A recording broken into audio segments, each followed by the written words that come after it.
Okay sir. Competition में ना मतलब पॉलिटिकल साइंस जैसा कोई विषय नहीं है, ना ही सिविक जैसा कोई विषय है। ना ही पॉलिटिकल साइंस है, ना ही सिविक्स है। ठीक है, कंपटीशन में है भारत के संविधान, इंडियन कॉन्स्टिट्यूशन। ठीक है, मतलब भारत के संविधान में है क्या ये पढ़ना। बात समझ में आ गया? ना ही सिविक्स है, ना ही पॉलिटिकल साइंस है। ठीक है, क्या है? भारत के संवैधानिक विकास, यानी भारत के संविधान। तो पता है कि भारत के संविधान आजादी के बाद बना। पता है ना ये चीजें कि भारत का संविधान आजादी के बाद बना। जब अंग्रेज छोड़ रहा था तो संविधान बनाने की अनुमति दिया। ठीक है, तब भारतीय लोगों ने बैठ के अपना संविधान बनाया और वह संविधान 26 जनवरी 1950 को लागू हुआ। इतना चीजें पता है क्लियर। लेकिन क्या जो संविधान बना क्या वही 2 साल में बना? उससे पहले भी कई सारे कानून बने होंगे। अंग्रेज के समय में नहीं बने होंगे? बने होंगे ना। जब भारत का संविधान लागू हुआ था तो उस दिन बताए थे कि उसमें कितना अनुच्छेद था? 395 अनुच्छेद। अनुच्छेद का मतलब आर्टिकल। ठीक है, 395 अनुच्छेद था। 395 अनुच्छेद में 200 जो अनुच्छेद था ना, वो भारत शासन अधिनियम 1935 का था।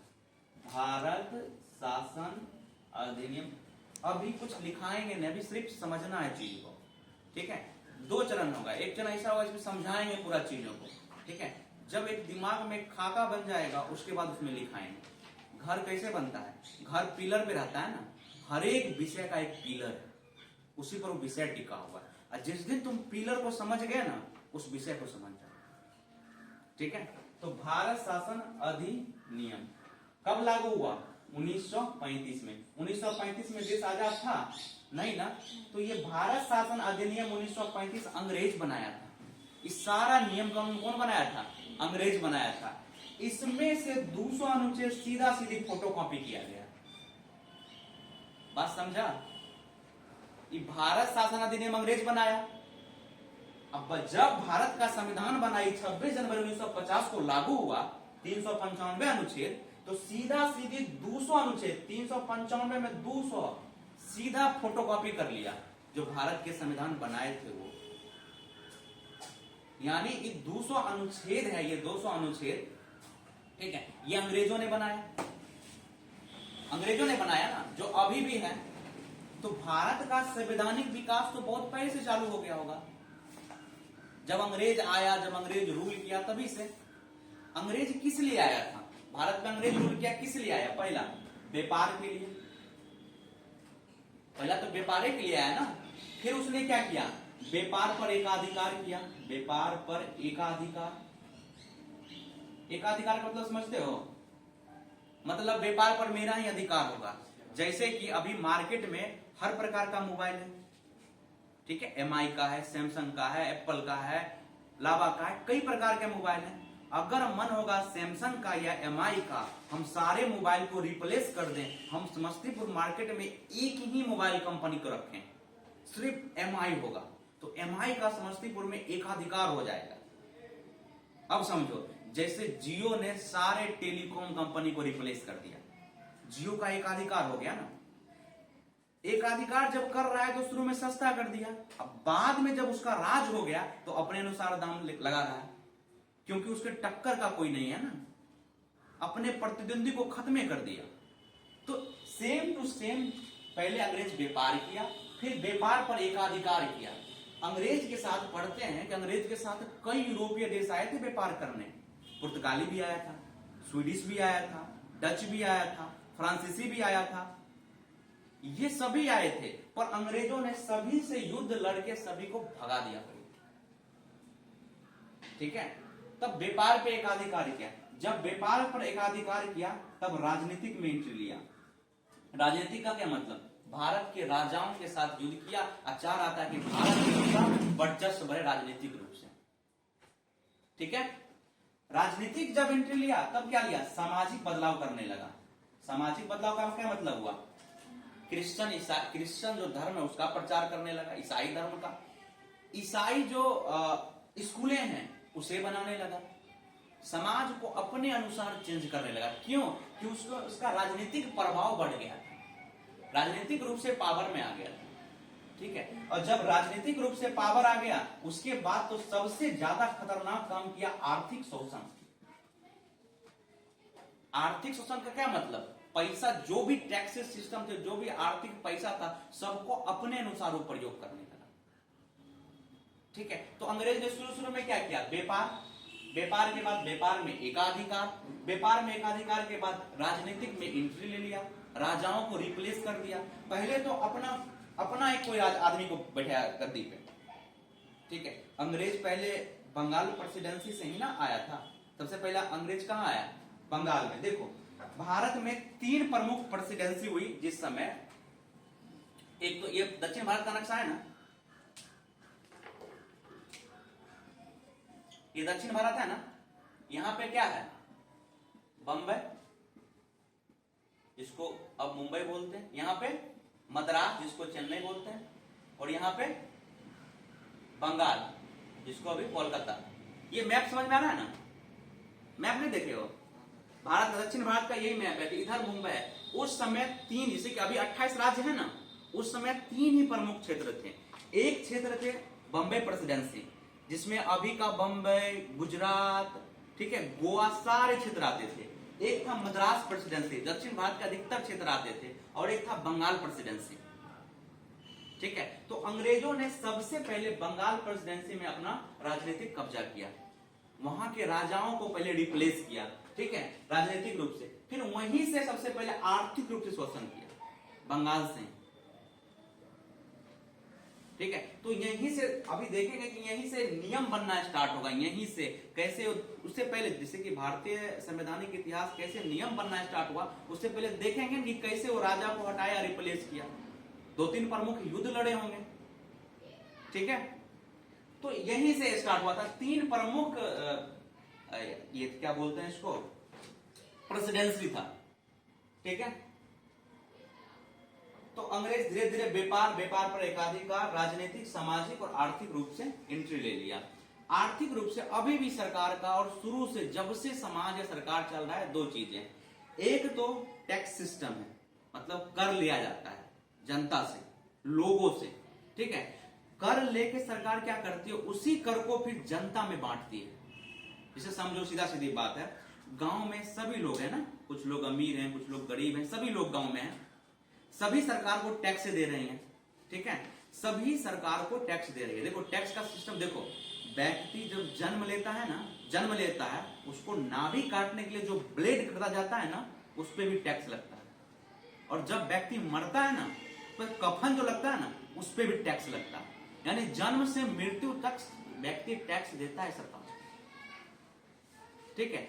और जिसे जब समाज में बताया कि जैसे सभी लोग हैं, सरकार सभी से टैक्स ले रही है, जो ज्यादा पैसा कमा रहा है ज्यादा टैक्स दे रहा है, जो कम पैसा कमा रहा है वो कम टैक्स दे रहा है, और सरकार उसी पैसा को फिर उसी मोहल्ला में उस गरीब को योजना का लाभ दे रहा है कि नहीं। मान चलो गरीब में है ना, 2 एक होता है ना कि गरीबी रेखा से निम्न, गरीबी रेखा से उच्च। ठीक है। गांव में होता है, जानते हो नहीं चीजें। तो जो गरीबी रेखा से उच्च है उसको अन्न लाभ नहीं मिलती है। जैसे कि इंदिरा आवास योजना है ना, वो गरीब लोगों के लिए है ना। ठीक है। तो गरीब लोग कहां से, ये सरकार पैसा कहां से लाती है, टैक्स से ना। अंबानी जी बहुत कमाते हैं तो बहुत सरकार को टैक्स भी दे रहे हैं ना। ठीक है। तो ये सिस्टम था, ये आर्थिक शोषण यही पे था ना, कि जो लोग टैक्स वहां दे रहे थे उस समय, उस पर अधिकार कर लिया, और जो टैक्स ले रही थी और जो गरीब लोगों को हेल्प करना था, उस समय के गरीब लोगों को वो अंग्रेज अपने मुताबिक अपने घर ले जा रहा था। ठीक है। आर्थिक शोषण कर रहा था। ठीक है। तो संवैधानिक विकास कहां से स्टार्ट हुआ, तो उससे पहले का पृष्ठभूमि था। संवैधानिक विकास स्टार्ट कहां से हुआ, अब ये बता दें।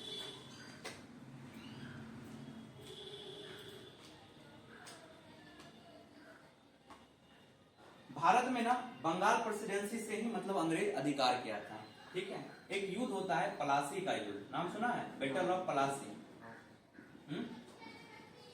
कब होता है, 1757 में, 23 जून को होता है। ठीक है। 23 जून को बंगाल के नवाब थे सिराजुद्दौला। ठीक है। सिराजुद्दौला का सेनापति था जिसका नाम था मीर जाफर। ठीक है। मीर जाफर। ठीक है। नवाब का क्या नाम था बंगाल का, एक बंगाल के नवाब थे जिसका नाम था सिराजुद्दौला। सिराज उद दौला, ठीक है। और इसके सेनापति का क्या नाम था? मीर जाफर, मीर जाफर, ठीक है, मीर जाफर, ठीक है।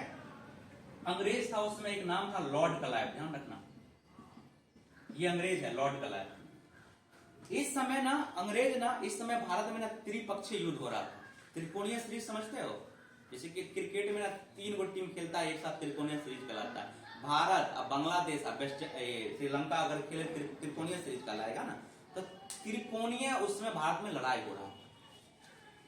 एक था लॉर्ड क्लाइव, अंग्रेज, लॉर्ड क्लाइव अंग्रेज था।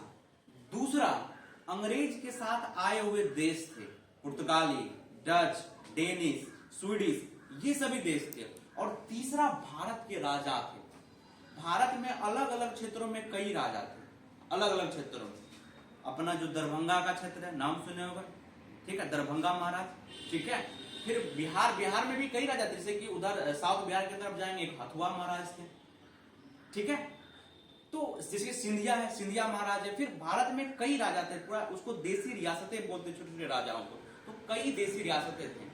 और उस समय, जिस समय अंग्रेज आया था, इस समय भी सबसे जो प्रमुख राजा था, जो केंद्र था, वो कौन था?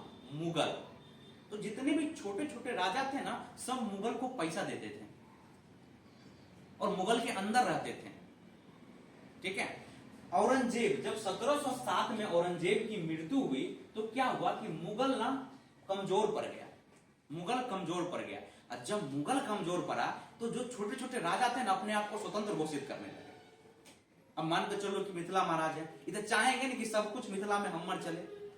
वो थोड़े चाह रहे थे कि हम मुगल का टैक्स दें, वो चाह रहे होंगे जो पैसा यहाँ के लोगों से आ रहा है ना, हम अपने तरीका से इस्तेमाल करें।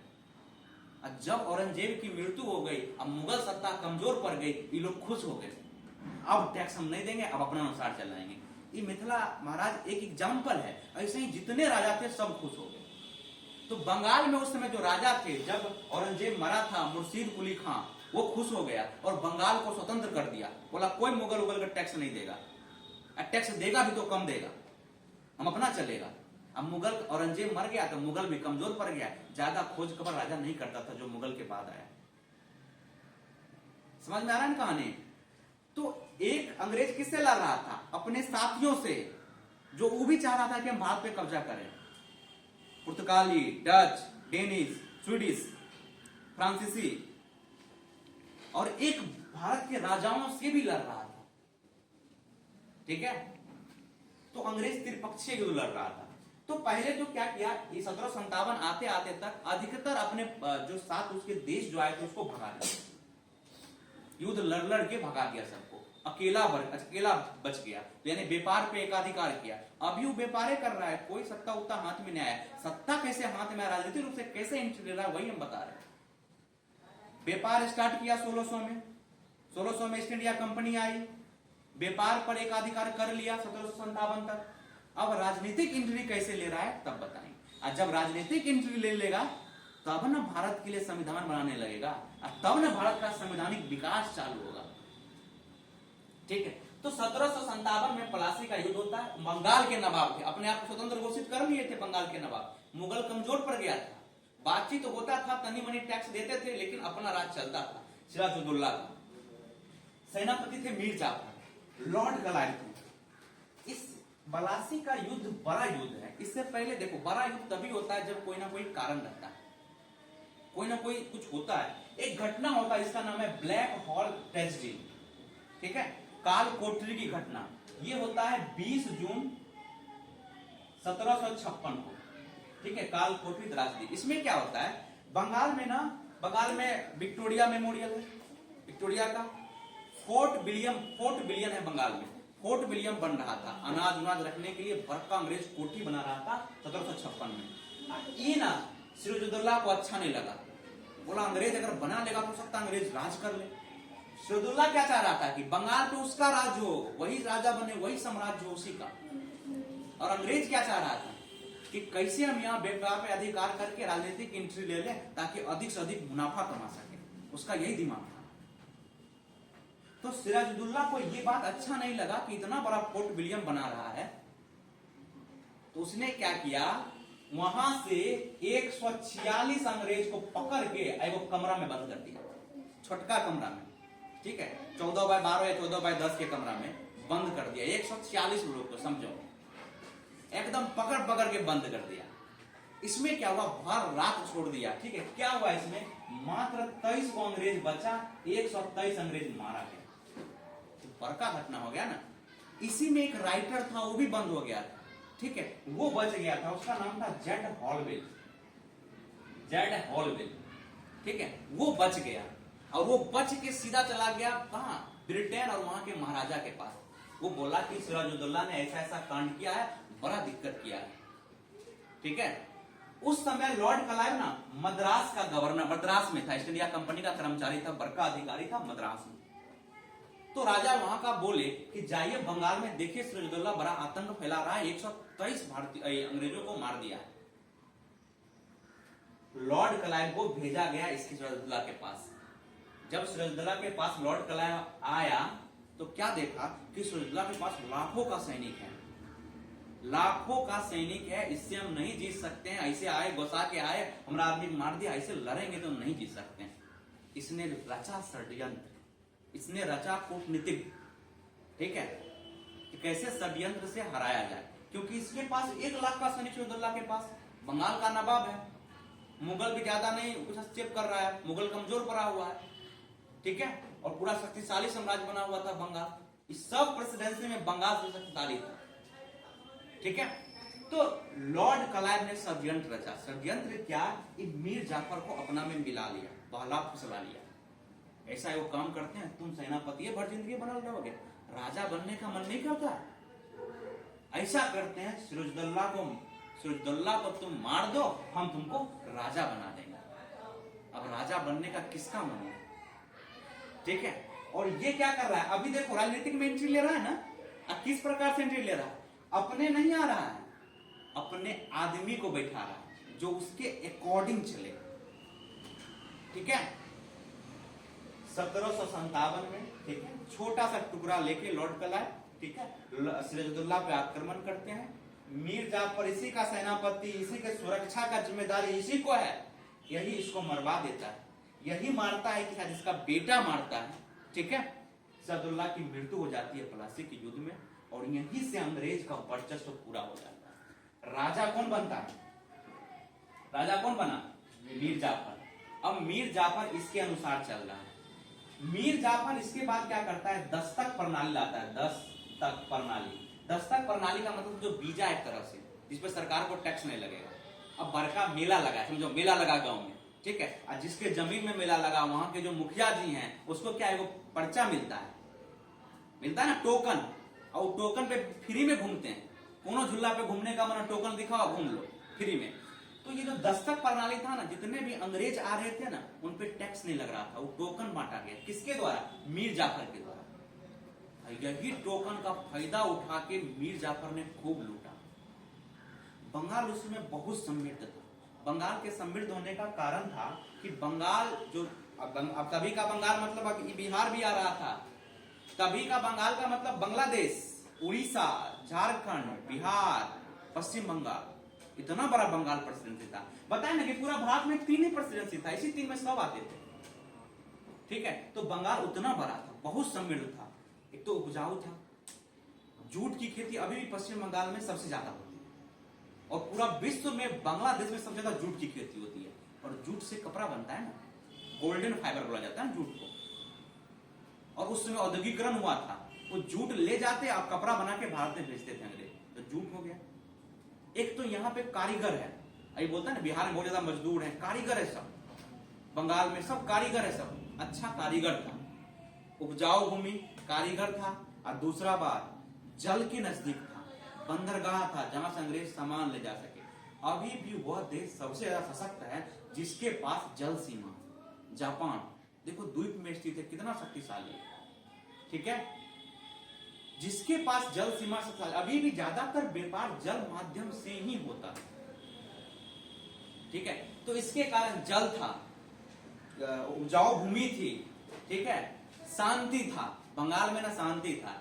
मराठा में देखो कि अहमद शाह अब्दाली आक्रमण किया था, ईरान से दिल्ली में नादिर शाह आया था, नादिर शाह ईरान से आया था, पूरा लूट लूट के चला गया पूरा। कोहिनूर हीरा का नाम सुने हो ना?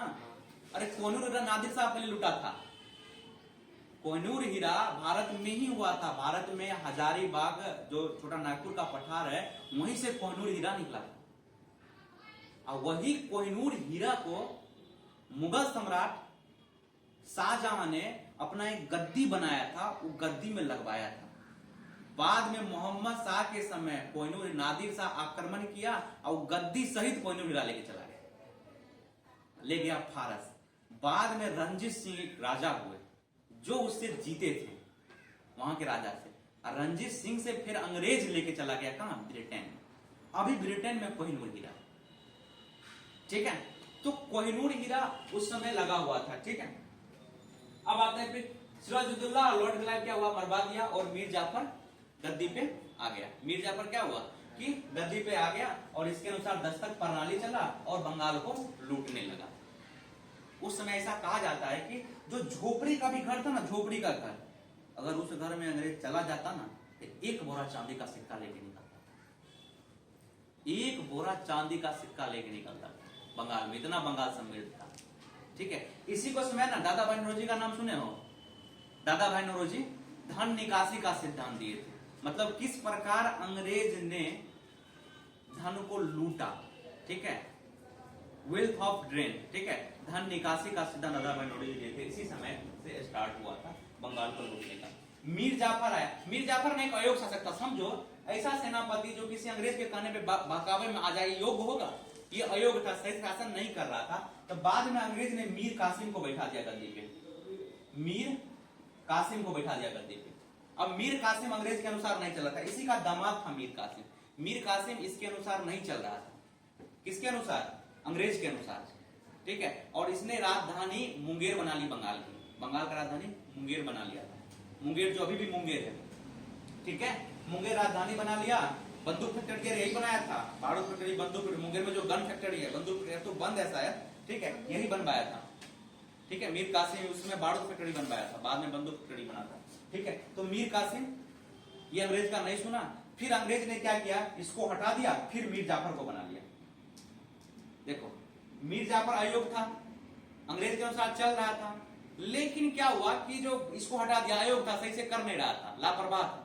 मीर कासिम को बनाया, मीर कासिम फिर अपना अनुसार चलने लगा, मीर कासिम फिर अपना अनुसार चलने लगा, अंग्रेज का नहीं सुनने लगा। अंग्रेज फिर इसको हटा दिया और किसको बैठा दिया?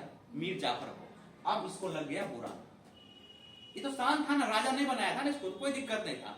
अब बना के हटा दिया तो उसको बुरा लगना करेगा। एक बार राजा बना दिया, उसके हटा दिया, नहीं बनाया तो ठीक था, नहीं बनाया, लेकिन बना के हटा दिया तो गड़बड़ बात है ना। तो इसने जाके मिला बंगाल के, यहाँ के दिल्ली के राजा के से, उसमें दिल्ली के राजा थे आलमगीर शाह आलम द्वितीय, उससे मिला। अवध के राजा से मिला जिसका नाम था सुजाउद्दौला, यह सिराजुद्दौला अवध के नवाब थे, अवध मतलब लखनऊ अभी का, वहां के राजा से मिला जिसका नाम था सुजाउद्दौला। उन दोनों से मिले, बोले अंग्रेज ऐसा ऐसा कर रहा है, इसको कैसे तीनों मिलके जब लड़ेंगे ना तब इसको भगाएंगे, तीनों मिलके जब लड़ेंगे तो अंग्रेज को भगाएंगे। और होता है बक्सर का युद्ध, नाम सुना है? Battle of Buxar. कब? 1764 में। किसके किसके बीच हो रहा है? एक तो अंग्रेज है और इधर से तीन पार्टी है, अंग्रेज बनाम, ठीक है। इधर है बंगाल का नवाब मीर कासिम जिसको गद्दी से हटा दिया, अवध के नवाब और दिल्ली के, अवध के नवाब सुजाउद्दौला और दिल्ली के जो मुगल मराठा थे आलमगीर द्वितीय, शाह आलम द्वितीय, उनके बीच अकेले अंग्रेज, इधर तीन को। अब समझो, फिर भी अंग्रेज जीत गया। बैटल ऑफ बक्सर में तीनों की हार हुई और तीनों क्या हुआ? हार गया। यानी बंगाल के नवाब मीर कासिम भी हार गए, मीर कासिम बाद में भाग गए दिल्ली, सुजाउद्दौला भी हार गए और अंग्रेज मुगल था वो भी हार गए। और 1765 में होता है इलाहाबाद की संधि, यानी बक्सर में युद्ध हुआ, बिहार बक्सर में। और जब युद्ध होता है तो हर एक युद्ध के बाद संधियां होती है, ट्रीटी। जो हारता है ना उसमें सौंपा जाता है कि भाई हार गए हो, अब जैसे हम कह रहे हैं वैसे ही काम करो, ठीक है। 1765 में क्या होता है? इलाहाबाद की संधि, दो होता है, एक होता है 12 अगस्त को, एक होता है 16 अगस्त को। 12 अगस्त को मुगल के साथ करते हैं, मुगल सम्राट के साथ, ठीक है, जो शाह आलम द्वितीय थे, उनको एक तो सीमित कर दिए, बोले ठीक है आप पेंशन लीजिए सालाना। लगभग शायद 25 लाख सालाना उस समय दिया गया मुगल को। अब बोले कि आप यहीं रहिएगा दिल्ली में, भारत में दूसरे जगह नजर मत दीजिएगा, आप अपना पैसा लीजिए। उसको भी एकदम पैसा मिल गया, हो गया, ठीक है। वो सब राजा, सब एकदम राजा था ही नहीं मुगल कालीन, सब एकदम वैसे ही बैठा हुआ था, अयाशी कर रहा था अपने पूर्वजों के नाम से, ठीक है। तो वो अपना करने लगा। अवध के नवाब थे सिजाउद्दौला, उसके साथ भी संधि किया 16 अगस्त को और उसको मिला दिया। यहीं से स्टार्ट होता है अंग्रेज का शासन। दो युद्ध समझ में आया? अब समझ में आ रहा है, मेन अंग्रेज यहीं से आया। बात बाकी तो व्यापार कर रहा था, व्यापार पे एकाधिकार कर लिया, राजनीतिक एंट्री ले लिया। 1765 में बंगाल का दीवानी प्राप्त हो गया। बंगाल का दीवानी प्राप्त। दीवानी क्या होता है? दीवानी मतलब राजस्व से संबंधित जितने भी बातें हों। अभी भी कोर्ट में दीवानी और फौजदारी अलग है। दीवानी का मतलब पैसा का लेन देन, फौजदारी का मतलब लड़ाई झगड़ा जो भी कुछ होता है वो सभी। तो 1765 में बंगाल का दीवानी प्राप्त हो गया। तो बंगाल प्रेसिडेंसी से जितने भी पैसा आएंगे, टैक्स आएंगे, उस पर नियंत्रण किसका हो गया? अंग्रेज का। उस पर नियंत्रण किसका हो गया? अंग्रेज का। एक और बात समझो, अंग्रेज कैसे आगे से जा रहा है। ये प्लासी का युद्ध में लॉर्ड क्लाइव को बताया, ठीक है, 1757 में। ये लॉर्ड क्लाइव ने प्लासी का युद्ध जब जीता ना, तो अंग्रेज वहां के राजा बड़ खुश हुए, उसको बुला लिए, बोले आओ बड़ा स्वागत करेंगे तुमको, बहुत बढ़िया काम किया इंडिया में, युद्ध तुम जीत लिया, ठीक है, उसको बुला लिए। जब 1764 में जो युद्ध हो रहा था ना, ये अंग्रेज समय कौन था पता है? Hector Munro. हेक्टर मुनरो इस समय नहीं था Lord Clive. Lord Clive Bengal में मौजूद नहीं था, ठीक है, हेक्टर मुनरो था। हेक्टर मुनरो ने 3 राजाओं को हराया था इस समय अंग्रेज। 57 में कौन था? Lord Clive. 64 में कौन था? हेक्टर मुनरो, ठीक है। फिर आते हैं इलाहाबाद की संधि। जब युद्ध जीत गया तो फिर लॉर्ड क्लाइव आ गए। जो इलाहाबाद की संधि मनवाने के लिए बात आई तो लॉर्ड क्लाइव आ गए, ठीक है, लॉर्ड क्लाइव।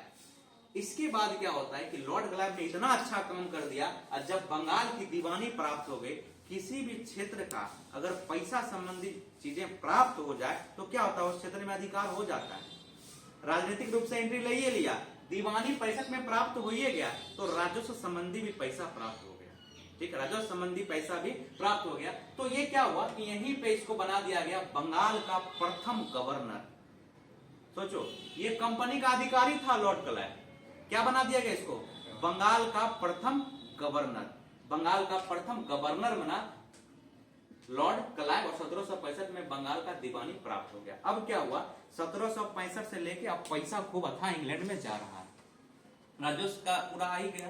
बंगाल से जितना भी पैसा उसा था सब कहां जा रहा है? इंग्लैंड में जा रहा है। वहां के राजा महाराजा कुछ नहीं कर रहे हैं, देख रहे हैं। अब देखो होता क्या है कि मान चलो क्या, इंग्लैंड उस समय ना बहुत युद्ध लड़ रहा था, सप्तवर्षीय युद्ध, बहुत खर्चा था उसको। अब घर में खर्चा हो, अब घर का कोई आदमी ना बाहर से कमा के लाए ना, तो पहले पैसा लेता है, बाद में पूछता है कि तुम पैसा ला कहां से रहे हो, कैसे ला रहे हो। होता है कि नहीं ऐसा? तो अंग्रेज के साथ कैसा हुआ? वहां के जो पार्लियामेंट था, जो वहां के राजा थे, ठीक है, जब भारत से यहाँ पैसा जा रहा था तो ये नहीं पता चलता कि कैसे पैसा आ रहा है, ठीक है, पैसा आ रहा है, हो गया, ठीक है, और खूब पैसा जा रहा था।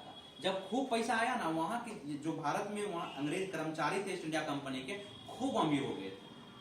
तो बोला ऐसे करेगा तो दिक्कत हो जाएगा। ब्रिटेन के पार्लियामेंट ने एक नियम बनाया, यहीं से स्टार्ट होता है संवैधानिक विकास। अब समझ रहे हो ना चीजों को? जो 1765 में बंगाल का दीवानी जो प्राप्त हुआ, इससे बहुत सारा पैसा आने लगा, और वो पैसा इंग्लैंड जाने लगा। और जब इंग्लैंड में जो वहां का पार्लियामेंट है, वहां पे जो राजा है, देखे कि बड़ा कहां से इतना पैसा आ रहा है, बहुत संपत्ति आ रहा है, ठीक है। जब बहुत संपत्ति आ रहा है तो वहीं से एक नियम बना जिसको बोलते हैं रेगुलेटिंग एक्ट।